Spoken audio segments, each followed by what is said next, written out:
चांडिया बिरादरी जे चीफ सरदार गैबी नवाब सरदार खान चांडियो पारां वॾे वज़ीर ख़ास मुआवन रसूल बख्श चांडियो ऐं ॿियनि सां गॾिजी ताल के कुनरी जे दौरे दौरान ॻोठ रईस खान चांडियो ऐं ॿियनि में अवामी मेड़ाक में ख़िताब कंदे बिरादरी के मुतहदी एको ऐं ॿधी करण जो ज़ोर भरियो।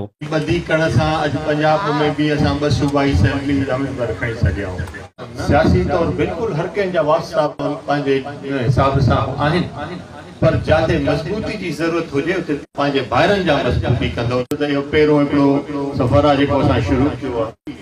सनी थुलियूं न इतफ़ाक़ियूं आहिनि, उन्हनि जी निशानदेही थींदी थी वञे। इंशाअल्लाह ॿिए चकर अचे इन मसइलनि खे बि वेही हल करण जो टाइम ॾियणो पवंदो।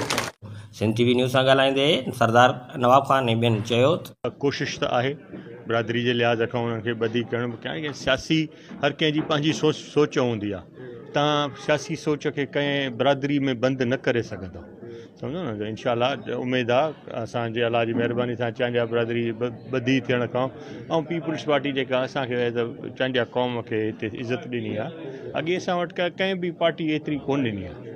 इंशाअल्लाह ताला असांजी उमेदु इहा ई आहे त अॻिते बि हिनखे वधाए। असांजो मोतबर चीफ ऑफ चांडिया कम्युनिटी आहे, उन में कुझु नाराज़गियूं आहिनि, उन हवाले सां मुतहद करण लाइ निकितो आहे। को राजूणी क़ौमी दौरो हो, क़ौम खे पूरे पाकिस्तान में जेके बि चांडिया क़ौम आहे उनजी गॾिजाणियूं हुयूं। इहो ई पैगाम पंहिंजो सरदार साहब ॾिनो त पंहिंजा औलाद पढ़ायो, पंहिंजो न्याणियूं पढ़ायो ऐं पाण में मुतहद थी रहो। दीन खां लाड़ खां वठी करे थर बॉर्डर ताईं तमामु वालियाना पंहिंजे सरदार जो इस्तक़बाल कयो।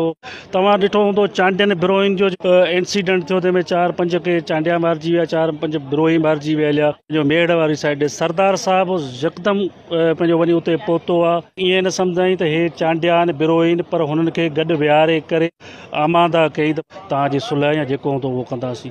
त मुंहिंजो ख़्यालु आहे त सरदार साहब जो दौरो तमामु जेको आहे सो कामयाबु रहियो। कुझु त टाइम अॻु में अचणु खपंदो हो, पर हींअर बि आया आहिनि त असांजे लाइ तमामु ख़ुशी जी ॻाल्हि आहे।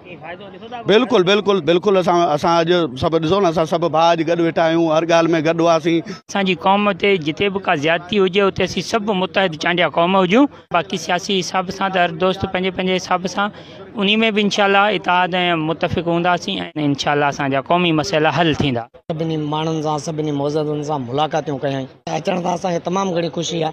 असांजी ॾाढी दिलि ख़ुशि थी, असां वटि आया भले कराए दौरो करे, असांखे ॾाढी ख़ुशी बि थी। चीफ सरदार ऐं ॿियनि आयल महिमाननि खे रईस खान चांडियो, दीन चांडियो ऐं ॿियनि पारां सिंध जी सकाफ़त, अजरक ऐं सिंधी टोपी जा तोहफ़ा पिणु पेश कया।